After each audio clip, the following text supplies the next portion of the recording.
Bihari Gopijana Vallabha Girivaradhari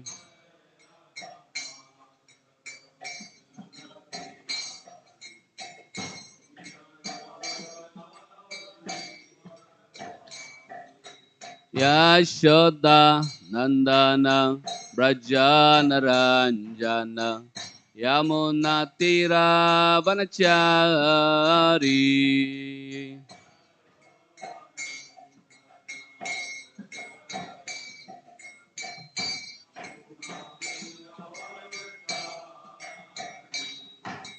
Yamunatira Vanachari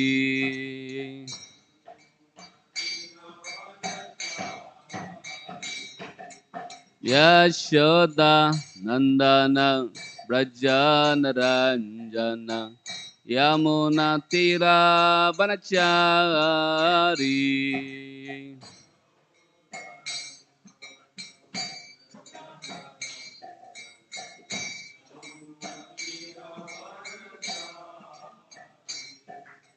Yamunatira Vanachari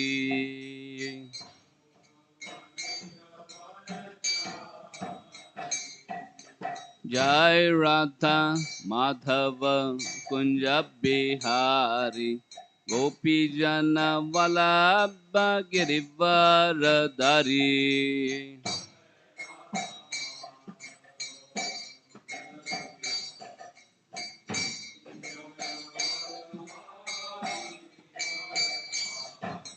Yashoda Nandana Brajanaranjana Yamunatira Vanachari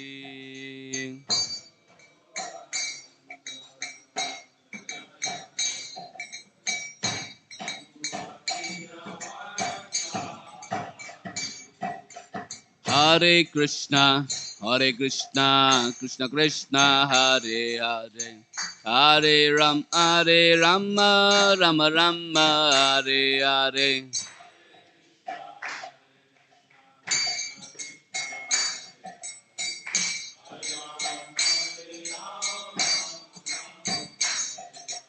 Hare Krishna, Krishna Krishna, Hare Hare, Hare Rama, Rama Rama, Hare Hare.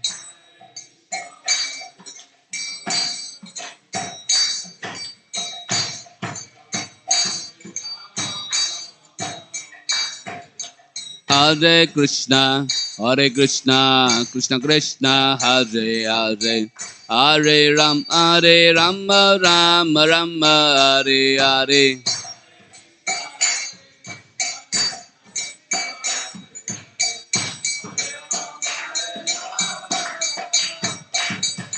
Hare Krishna, Krishna Krishna, Hare Hare, Hare Rama, Rama Rama, Hare Hare.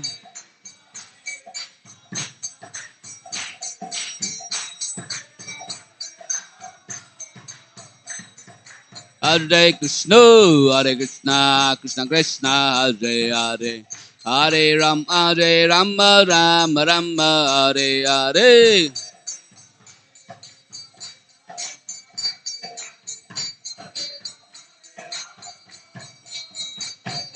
Hare Krishna, Krishna Krishna, Hare Hare, Hare Rama, Rama Rama, Hare Hare.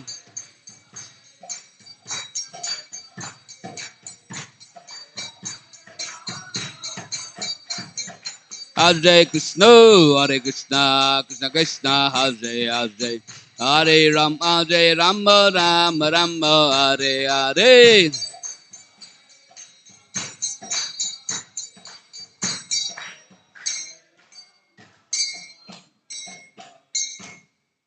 Shri Harinam Sankirtan ki jai, Srimad Bhagavatam ki jai, Srila Prabhupada ki jai, Nitai Gaur Premanande, Hare. All glories to assembled devotees, Hare Krishna. All glories to assembled devotees, Hare Krishna. All glories to assembled devotees, Hare Krishna. All glories to Shri Guru. and Shri Gauranga, Gaur Haribo. Om Namo Bhagavate Vasudevaya. Om Namo Bhagavate Vasudevaya. Om Namo Bhagavate Vasudevaya. Reading from Srimad Bhagavatam, Canto 10, Chapter 62, entitled The Meeting of Usha and Aniruddha. Text number 21. Tatra suptam suparyanke pradyumnim yoga astita grihitva sonitpuram sakhai priyam adarshayat. Tatra suptam suparyanke pradyumnim yogam astita grihitva sonitpuram sakhai priyam adarshayat. Tatra suptam suparyanke pradyumnim yogam astita grihitva sonitpuram sakhai priyam adarshayat.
Word to word meaning. Tatra, there. Suptam, asleep. Su, excellent. Paryanke, on a bed. Pradyumnim, the son of Pradyumna. Yogam, mystic power. Astita, using. Grihitva, taking him. Sonitpuram, to Sonitpur, Banasura's capital. Salshai, to her girlfriend Usha. Priyam, her beloved. Adarshayat, she showed.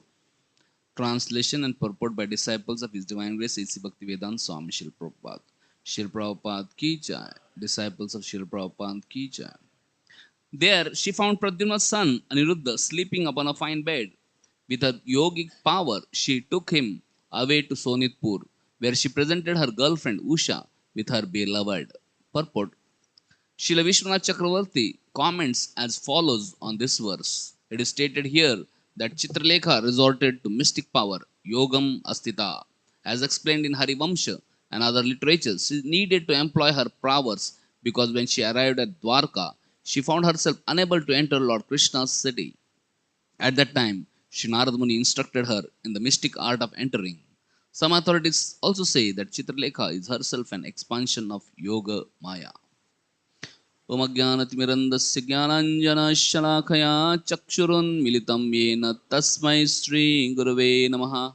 Sri Chaitanya Manobishtam Stapitam Yena Bhutale Swayam Rupa Kadamayam Tadati Swapadantigam Vandeham Sri Guru Sri Yuta Padagamalam Sri Gurun Vaishnavamsha Sri Rupam Sagrajatam Sagana Raghunathanvitam Tam Sajivam Sadvaitam Savadutam Parijana Saitam Krishna Chaitanya Devam Sri Radha Krishna Padan Sagana Lalita Sri Vishakhan Vitamsha Nama Om Vishnu Padaya Krishna Prishnaya Bhutale Srimate Bhaktivedanta Swami Niti Namine Namaste Saraswati Deve Gauravani Pracharine Nirvishesha Shunyavadi Paschatta Deshatarine Namo Mahavadanyaya Krishna Prema Pradayate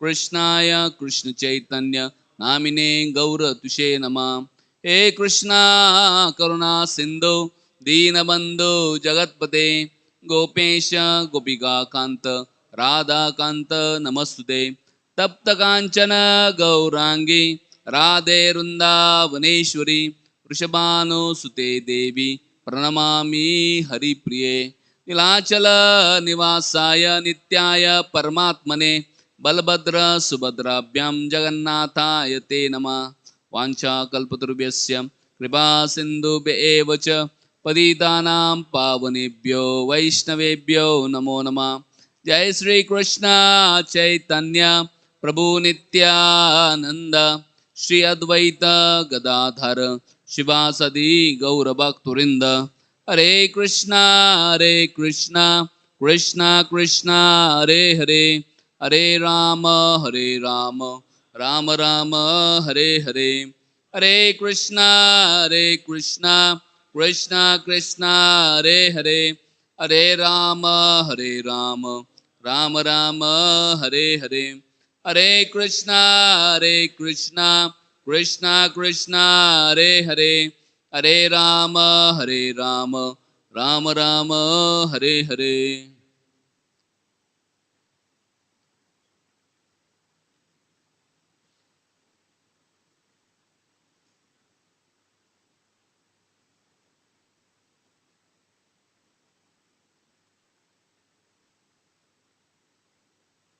Hare Krishna. Thank you very much for being present here for today's Srimad Bhagavatam class. I take blessings of all assembled devotees so that I can speak something for my own purification. So here we are studying chapter entitled Meeting of Usha and Aniruddha. So we'll read the translation of verse 20 and 21. Everybody can repeat the translation after me. Text number 20. Chitralekha, endowed with mystic powers, recognize him as Krishna's grandson, Aniruddha. My dear king, she then traveled by the mystic skyway to Dwarka, the city under Lord Krishna's protection. There she found Pradyumna's son, Aniruddha, sleeping upon a fine bed. With her yogic power, she took him away to Sonitpur, where she presented her girlfriend Usha with her beloved.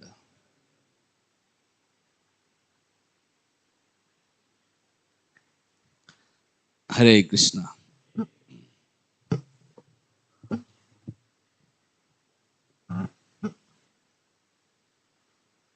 This is one of the most exciting pastimes in Srimad Bhagavatam.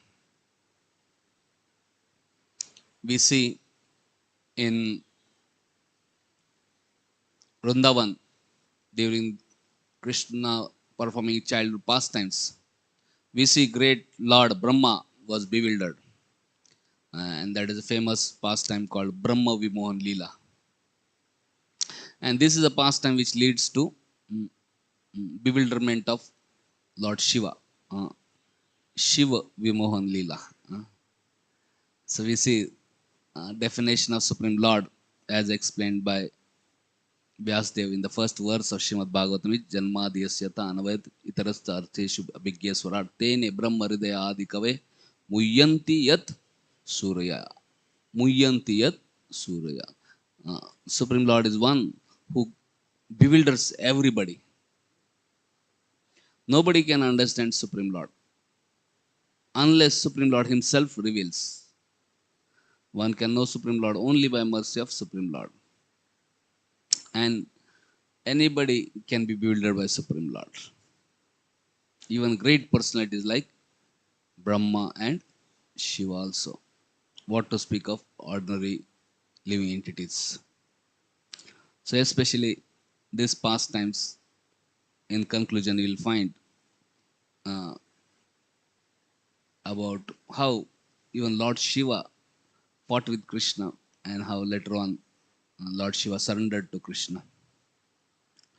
So this is one of the most exciting pastimes. We see Banasur is eldest son of Bali Maharaj. Bali Maharaj is a great Mahajan. He had 100 sons. So nowadays people think they are very much progressing, but they cannot have even one son or one child. If they have one son, one child, one BHK, they think it's a perfection of life, and they think they are progressing. But we see personalities here in Vedic times.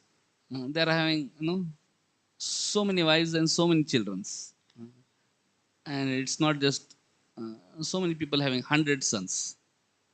And here is Bali Maharaj had 100 sons, and head of that eldest son was Banasur. This is another amazing thing. Bali Maharaj is a pure devotee of uh, Krishna, but his son uh, doesn't seem to be a pure devotee of Krishna. Rather, he became a great devotee of Lord Shiva. Anyway, at least one thing is that everybody in Vedic uh, culture accepts some authority. So Banasar understood and understanding that Lord Shiva can bless him, so he worshipped Shiva, and by his mercy he had 1,000 hands, and he engaged his 1,000 hands in pleasing Lord Shiva. Especially one time when Lord Shiva was performing Tandav Nritya dance, he used his 1,000 instrument to play musical instruments, and Lord Shiva was very pleased with Banasur and asked, "What do you want?" And as yesterday we were discussing, that Banasur said, "I want you to be guardian of my capital city, Sonitpur." So Lord Shiva agreed. So Lord Shiva mm, was protecting Banasur. Therefore, Banasur became very powerful, and even demigods like Indra, Chandra, Surya, Varun, Vayu, they were also very respectful of Banasur, and they were also serving Banasur. So Banasur, unfortunately, because of his great powers, became puffed up. This is natural when one has extraordinary opulence. One start thinking, "I'm very special, I'm very great." And Banasur, because wherever he went, nobody was ready to fight with him. So he went to Lord Shiva, and then he said, "What is this, Lord Shiva? You have given me this 1,000 hands, and they're itching, and there's no one to fight." Mm. So indirectly, he told Lord Shiva that maybe I want to fight with you and defeat you and become world conqueror. So this is a tendency of person bewildered by false ego. Uh, they want some material benefit, and when they get, they want it more, and when they get more, they want it more and more and more, and there's no end to it. Uh, and ultimately, they want to be supreme controllers, supreme conquerors. We see in modern times also so many rulers mm, trying to conquer different parts of the world.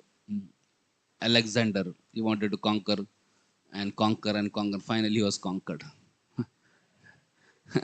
and finished. Similarly, Napoleon Bonaparte, no, he wanted to become big conqueror, and then he was also finished. So these are tiny puny conquerors. But we see in Vedic times, super conquerors like Hiranyakashipu, Hiranyaksha, Ravana.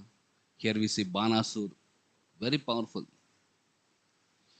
And when they had conquered practically even Devatas, they wanted to become supreme conquerors by conquering Brahma and Shiva also, but which they couldn't. Similarly, Banasur, no, he was very puffed up, and he indirectly incited Lord Shiva to fight, but Lord Shiva didn't want to fight with him, and he became angry and he said, "Don't worry, someone in future will definitely come and crush your pride in battle." So as soon as Banasur heard that, he became so ecstatic. He felt so happy because somebody in future is going to come and fight. Because his hands were itching, no, Jai. Instead of understanding that I am going to be crushed, no, and finished, and become fearful, he became excited because of being foolish, because of being unintelligent. He was thinking, "I am so powerful. Who is going to crush me? Who is going to defeat me?" And he just laughed and he thought, "Oh, very nice." Similarly, we see in modern times, modern people being influenced by materialism and being intoxicated by technology, so-called scientific and technological advancement, where they get a lot of comforts and they think, okay, we are unconquerable. And even if they know that they are going to be defeated by death, they don't believe that they are going to die. They think maybe we will not die. As we hear from Yudhishthir Maharaj, what is the greatest wonder in this world? Ahani ahani bhutani gachanti amala. Every living entity, every time we see that so many living entities going to death, but living entity thinks that maybe I will not die. And he makes plan to enjoy in this material world. Am I, if you know I am going to die tomorrow, will you make plan to enjoy today? But Maya is so powerful that one forgets that I'm going to die. I'm going to be defeated by this material nature. And instead of thinking, how can I overcome death? How can I, be saved from this cruel hands of death? One just being intoxicated by tiny puny influence, tiny puny power, tiny puny success, tiny puny some material comforts. One just uh,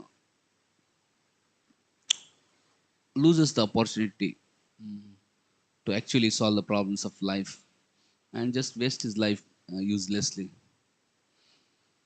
So Banasur, though he heard from Lord Shiva that he will be defeated, his pride will be crushed, he did not believe it. He knew that somebody will come to fight and he thought, yes, maybe that was great joy. I will defeat him.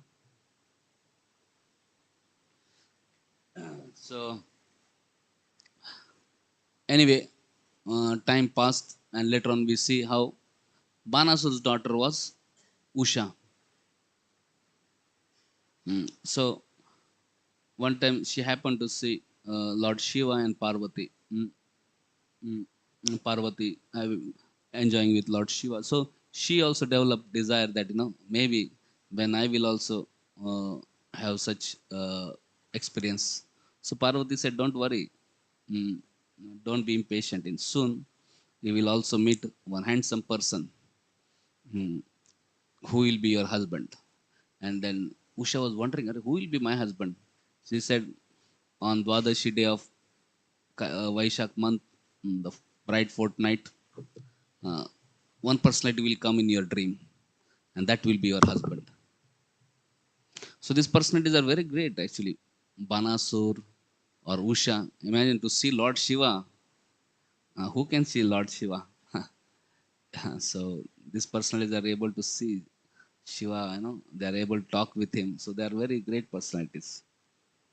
So anyway, after, as per prediction of Parvati on Dwadashi, bright Dwadashi of Vaishak month, Usha had a dream of a very beautiful personality who was bluish black in bluish in complexion, wearing uh, yellow garments and powerful arms, and he was so attractive and so handsome, so beautiful. She was very much captivated by his beauty. But all of a sudden, then he left from her dream. Couple of days, nights, she had her that personality coming in dream, and then one night he came and then he disappeared from dream, and then uh, she became very aggrieved and she cried out in dream, alas, alas, and she cried out, and then later on she woke up, and her other friends, maid servants or girlfriends were also staying. They were wondering, "Hey, why she's crying out for some man?" And then one of her girlfriends, who was a daughter of minister of uh, Banasur, Kubanda, Kumbanda, Kumbanda is a minister, and his daughter was Chitralekha. So she asked, "My dear friend, why are you crying for some man? You are not yet married, and how is that you are developing such feelings?" Uh, and then Usha told everything, what she dreamed and all these things. And she said, "I'm feeling so aggrieved having losing uh, this person." So Chitraka Lekha had a mystic powers. She was very expert. She started drawing paintings of different personalities in the universe. She said, if there is some personality anywhere in these three worlds, if you just tell me who is that, I can get him anywhere from the three worlds. And she started drawing paintings of Gandharvas and different Devatas, Gohyakas, Siddha, Chanaras, then human beings. And then she started drawing paintings of various Rishnis. Then she drew painting of Krishna and Balram, and then Pradyumna. And when she drew the painting of Pradyumna, Usha got little bashful.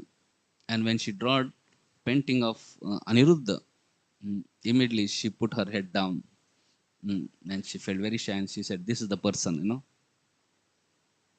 So then immediately by her mystic powers, Chitralekha could understand, oh, he is Aniruddha, grandson of Krishna, son of Pradyumna. So she said, "Don't worry, I will get him here." Actually, Sonitpur was a very Jai Shri Shri Nitai Gauranga Ki Jai, Srila Prabhupada Ki Jai. Sonitpur was a capital city of Banasur, very powerfully guarded, and that there was special palace for Usha, and that was heavily guarded, and there was no question of any man entering that palace. There were only girls, women, and women guards there, and no man was allowed. But Chitralekha said, "Don't worry, I'll make sure I'll bring this Aniruddha." And immediately she flew from Sonitpur to Dwarka. Can you imagine? What amazing, no? She didn't have to book ticket, flight ticket. She didn't have, to go find a vehicle, or he just desired and she could just flew. She didn't need GPS, whether which direction to go, because of ignorance. Actually, we think we are making a lot of progress and we are advancing. And if you tell that somebody else is better, he say, "No, he is, no, how can he be better than me?" No. Sometimes we, because of false, we think we are best. I'm so great, I'm so wonderful. And if you tell of some other person who is better than you, "No, no, ये बकवास है, or ये झूठ है." Similarly, we are so puffed up, we glorify our science and technology so much. But when scriptures talk, hey, there is a person here, we see so many personalities just flying. They don't need any machine also. He said, "No, no, a mythology, that is a perfect science of, false ego. False ego cannot tolerate anything or anyone better than oneself. We think we are, best, and therefore we, mm, what we say, we close ourselves to the reality. Mm. Why should we not believe in the scriptures? Sometimes, no, here we say this the Chitralekha. She could just fly and come to Dwarka. And when she came to Dwarka, somehow she was not able to enter Dwarka because Dwarka was protected by Krishna. So not only gross things are there, there are also subtle things, One is grossly protected by, soldiers and arms and ammunition, and like earlier time we saw how the city of Bhaumasur was very strongly fortified.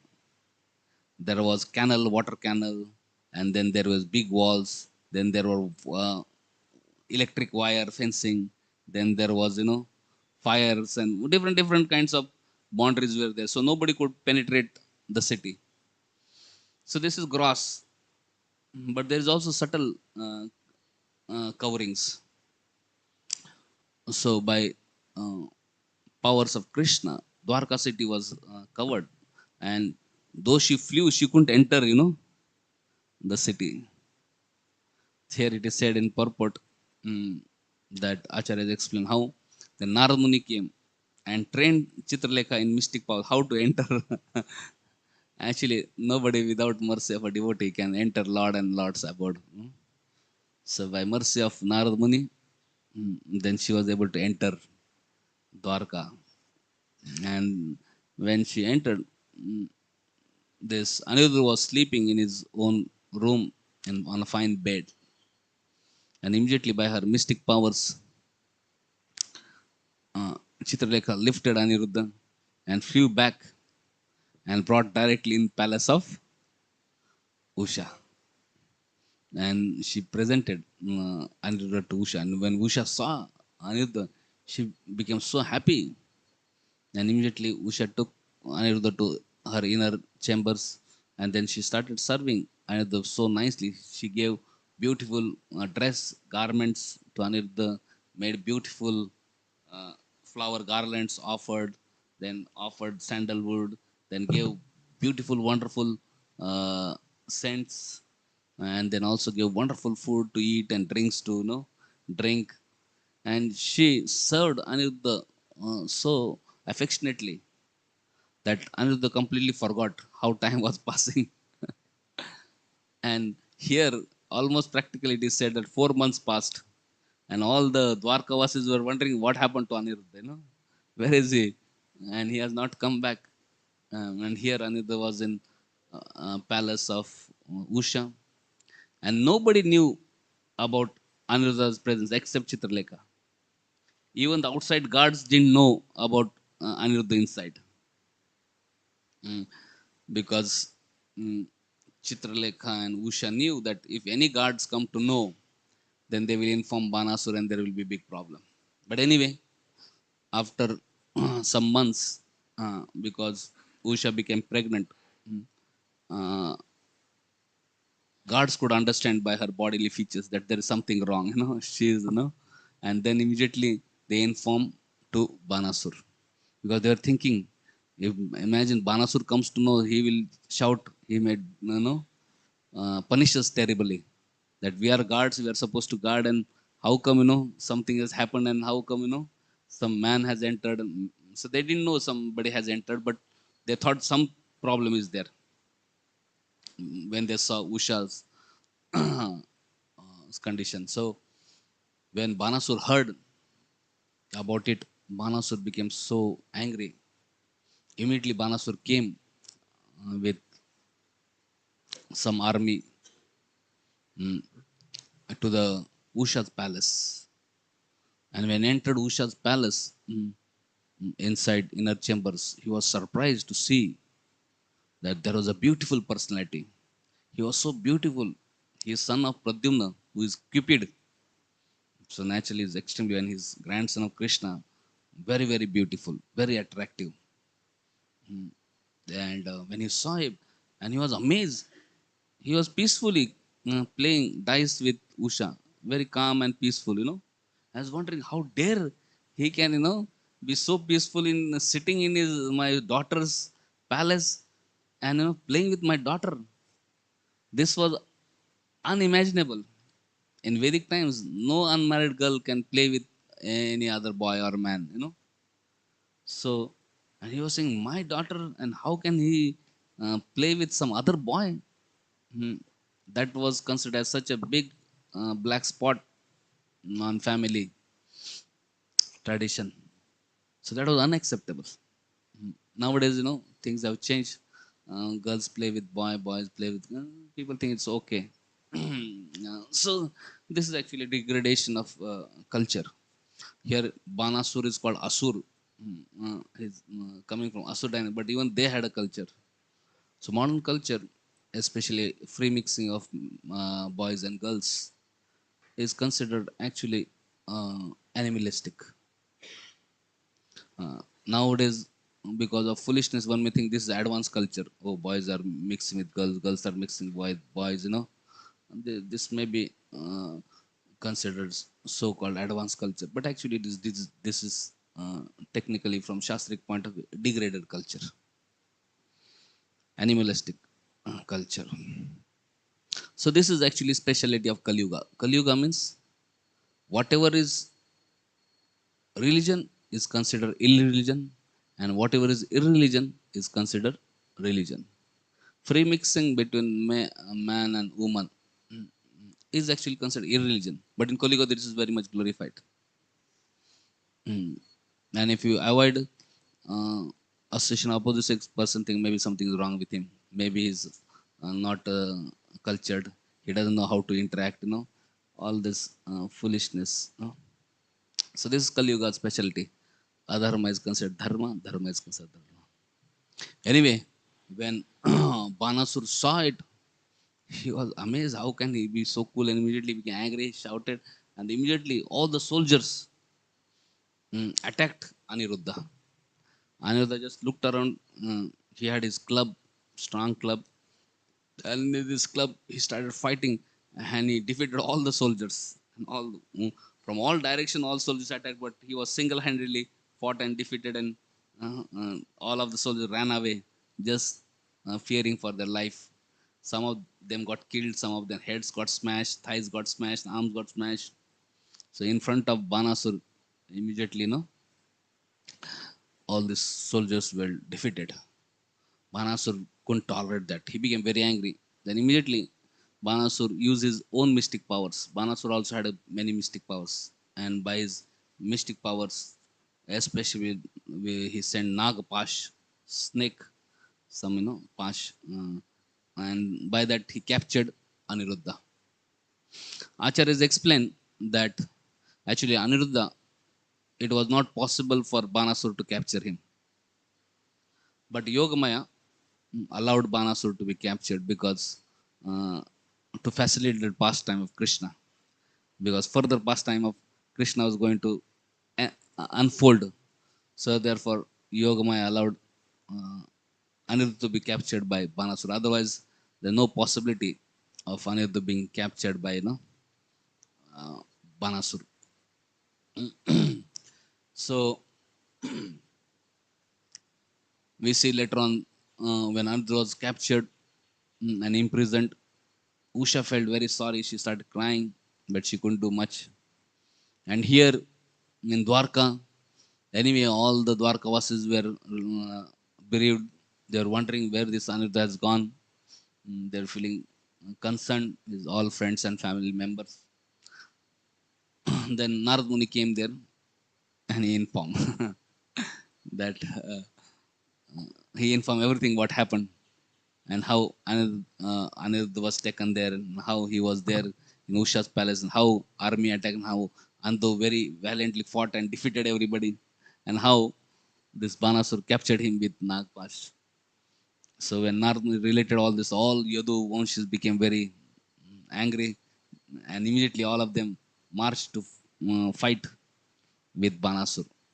So Krishna, Balram, Satyaki, and all, Pradyumna and all everybody, Samba, all great warriors of, Yadu dynasty under leadership of Krishna Balram march towards Sonitpur, capital city of Banasur, and they completely covered overall city.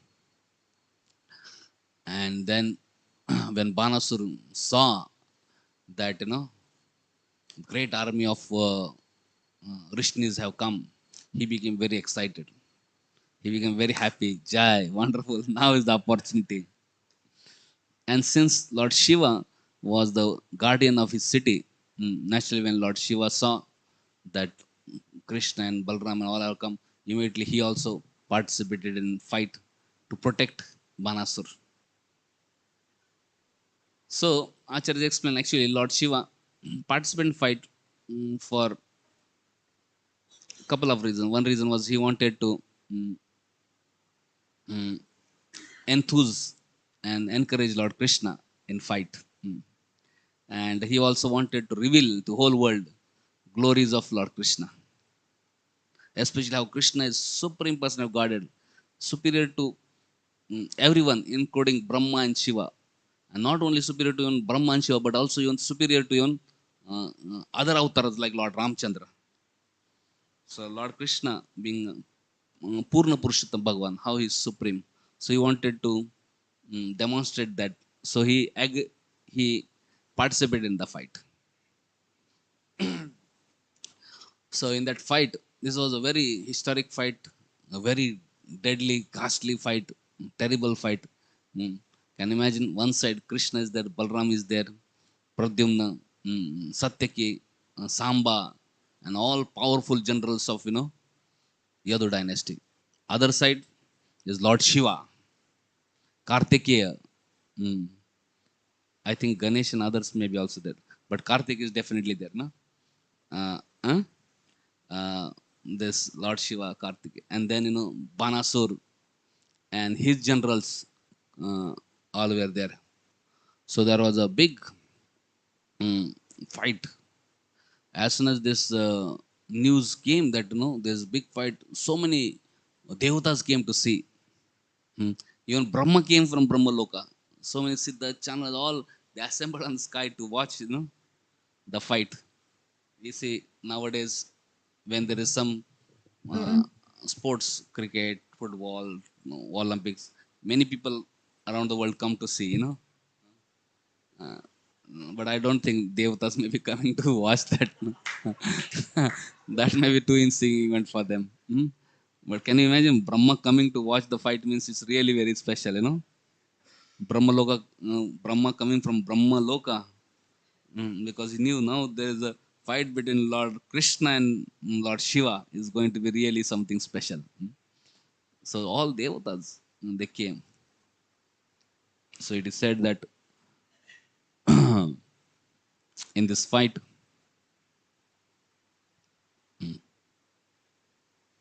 so Lord Shiva entered the battle for two reasons. First, to increase Lord Krishna's pleasure and enthusiasm, and second, to demonstrate that Lord's incarnation as Krishna, although enacting human-like pastime, is superior to everyone, Brahma, Shiva, and also incarnations like Lord Ramchandra.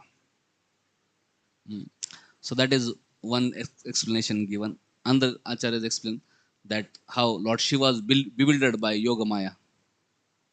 Like Brahma was bewildered and he couldn't understand the supremacy of Krishna and he stole Krishna's calves and cowherd boys. Similarly, Shiva was bewildered and he, uh, by being bewildered, Brahma Rudradi Mohanam. Krishna is bewildered everyone. So he fought. But anyway, we should not take Shiva to be ordinary. She was always glorious Vaishnava. Vaishnava Nam Yatha Shambhu, greatest devotee.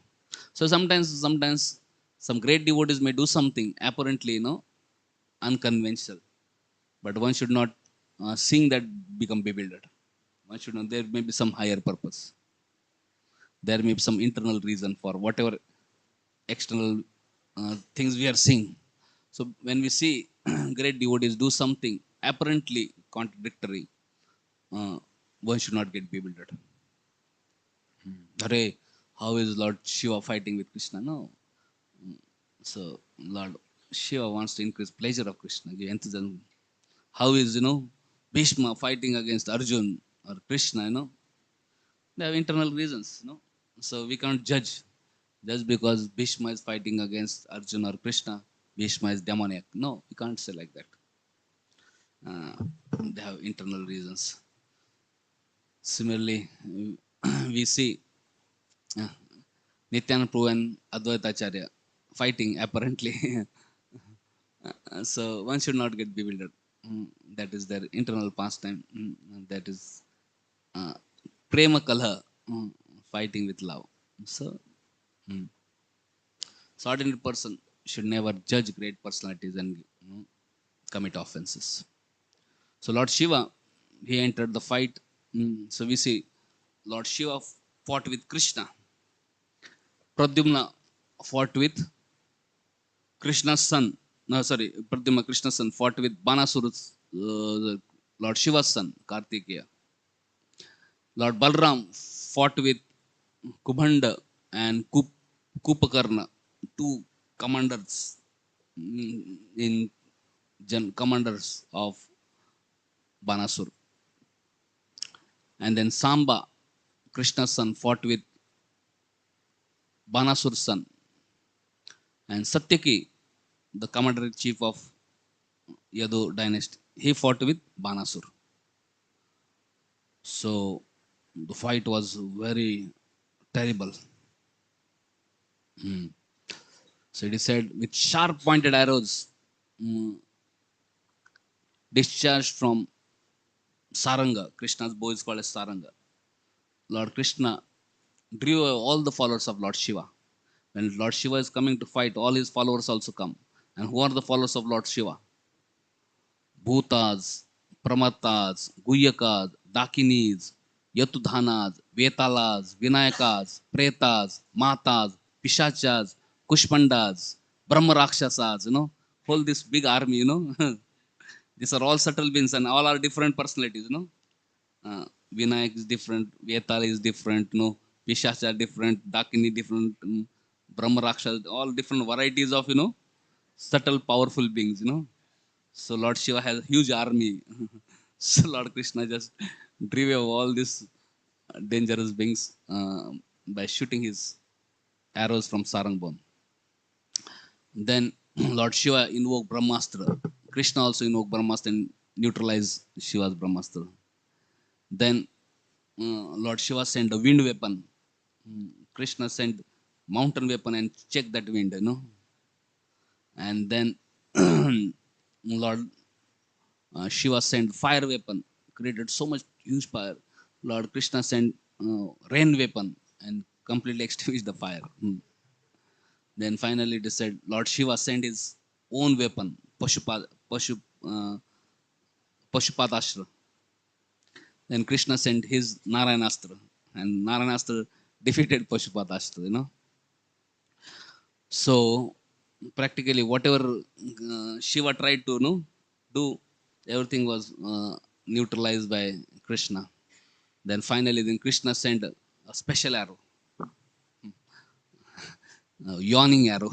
When Krishna sent that arrow, Shiva got so tired and started yawning. Jambai, he started yawning and he forgot fighting. So then Lord Krishna proceeded to strike down Banasu's army. After because Lord Shiva was just started yawning and he felt tired, exhausted. Then Krishna started defeating all other army. And here there was big fight between Karthikeya and Pradyumna. And Karthikeya was so wounded by Pradyumna that Karthikeya had to fly with his peacock weapon. And he was completely, his limbs were filled with blood. Then Kumbhand and Kupakarna, Lord Balram hit them with his club so powerfully that one after another, both of them fell dead. And when this commander in chief of Banasu's army fell dead, all the army got scattered. They were confused what to do, They started running here and there, being confused.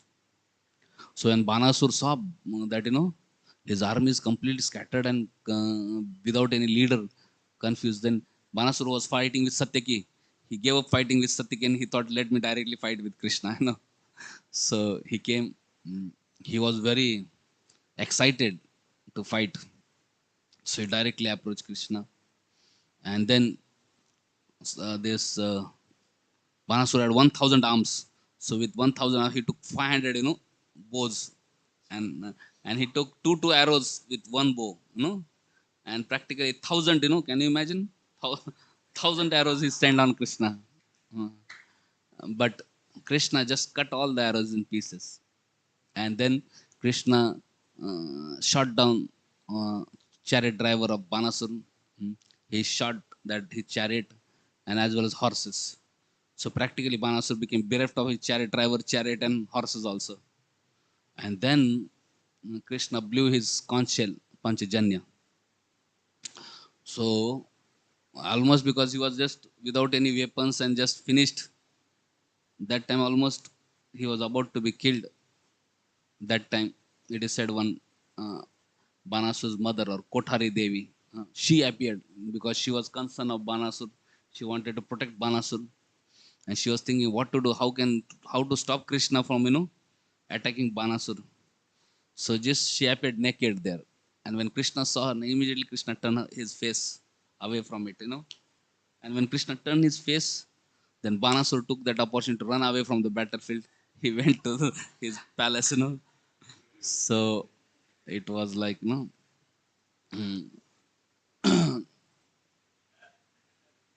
So later on, mm, again, Banasur went inside. He again made himself ready, and again he attacked with a bigger army and bigger enthusiasm and all these things. So I'll just read from Bhagavatam directly. Very nice detailed description. 1 minute.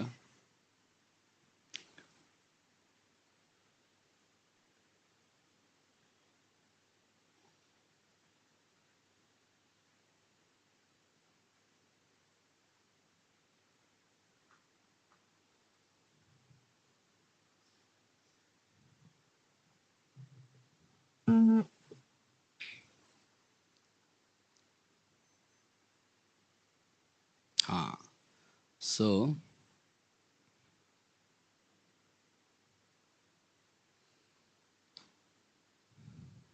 Banasur ran away at home. Then after that, after Lord Shiva's followers had been driven away, the Shivajwar, who had 3 heads, 3 feet, he attacked Krishna. When he attacked, it was appearing that he's burning all the 10 directions, all 8 directions, this top and bottom. So this Shivajwar was very dangerous. So there is description of Shivajwar. This terrible Shivajwar had 3 legs. Have you ever seen person with 3 legs? 3 legs. 3 heads, 6 arms, and 9 eyes. Each head had three eyes, 9 eyes. And showering ashes. He was showering ash and burning. It appeared as Yamraj at time of universal annihilation. So seeing this is a personified weapon, Shivajwar. Seeing this Shivajwar appearing, Lord Krishna sent Narayanjwar. And then Shivajwar and Narayanjwar, there was a big fight. Shivajwar means it was creating heat, terrible heat. Narayanjwar means it was cooling down everything. So it is said we can tolerate heat, but cold is very miserable. So after that big fight, finally, Shivajwar was overpowered by Narayanjwar. Shivajwar, overwhelmed by the strength of Vishnujwar, cried out in pain, but finding no refuge because Lord Shiva was already yawning and finished, and he was not able to find any shelter. So Shivajwar finally approached Lord Krishna, hoping to attain his shelter. Thus, with joined palms, he began to pray to Supreme Lord. Oh, time is up. Huh? Okay. So we see that Shivajwar, though he was servant of Lord Shiva, finally understood Lord Shiva also cannot protect me. So he took shelter of Krishna. Uh, Ultimately, the ultimate shelter of everybody is actually Krishna. Then Shivajwar started offering many beautiful prayers. I bow down to you, O Supreme Lord, the super soul of all beings. You possess pure and complete consciousness and are the cause of cosmic creation, maintenance, and dissolution. Perfectly peaceful, you are absolute truth to whom the Vedas indirectly refer.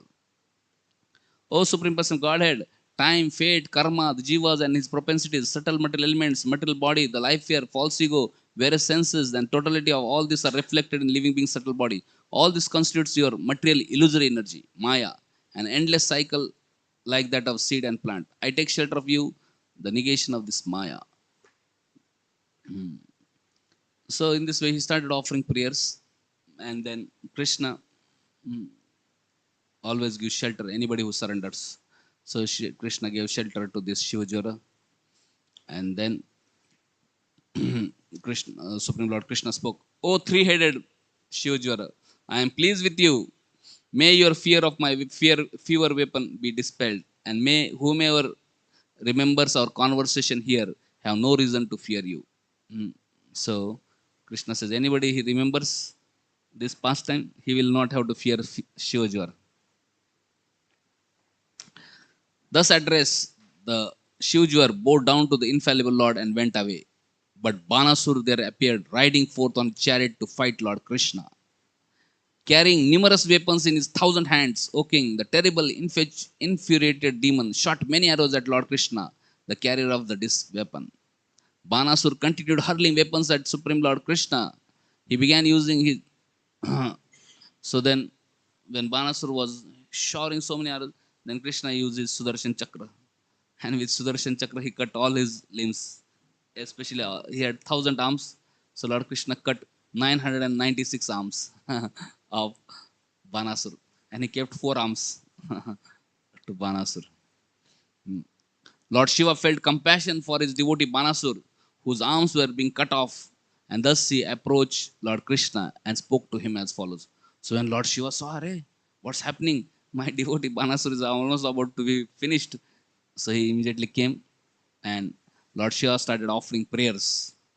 Lord Shiva said, "O Krishna, you are the absolute truth, the supreme light, the mystery hidden within the verbal manifestation of absolute. Those whose hearts are spotless can see you, for you are uncontaminated like the sky." So we see Lord Shiva, we see all these prayers filled with tattva, under, understanding the supreme position of Supreme Lord. And after his offering prayers, many beautiful prayers Lord Shiva offers. Since time is not there, I'm just going ahead. Many nice, long, beautiful prayers. Then he said, "Oh, my dear Krishna, myself, Lord Brahma, and other demigods, and the pure minded sages all surrender to you wholeheartedly, understanding you to be Supreme Lord." So then he says, "My dear Lord, this Banasur is my dear and faithful follower, and I have awarded him freedom from fear. Therefore, please grant him your mercy, just as you showed mercy to Prahlad, uh, the king of demons. So, please be merciful on this Banasur." Lord Shiva feels inclined to help Banasur because the demon showed great devotion to Lord Shiva when he provided musical accompaniment for Lord Shiva's Tandav dance. And the reason Bana is an object of Lord Shiva's favor is that he is descendant of the great devotees Prahlad and Bali. So therefore, Lord Shiva prayed that, "Please, my dear Lord, please don't kill him." After hearing beautiful prayers of Lord Shiva, then Krishna spoke to Lord Shiva that, "My dear Shiva, for your pleasure, we must certainly do what you have requested of us. I fully agree with your conclusions." Lord Shiva had spoken many prayers glorifying Krishna as supreme absolute truth and all this. And Krishna says, "Yes, I accept that." And then he said, "I will not kill this demonic son of Vairochani, demonic son of Bali Maharaj. For I gave Prahlad Maharaj the benediction that I would not kill any of his descendants." So I already given blessing to Prahlad Maharaj that I am not going to kill his descendants. So anyway, I am not killing Banasur. I have just cut his 996 hands because he was puffed up.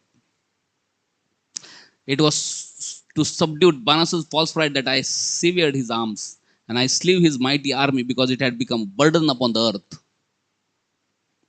This demon who still has four arms will be immune to old age and death, and he will serve as one of your principal attendants. Lord Krishna blessed him that don't worry, this Banasur will be immune to old age and death, and he will become your one of the principal attendant, principal servants.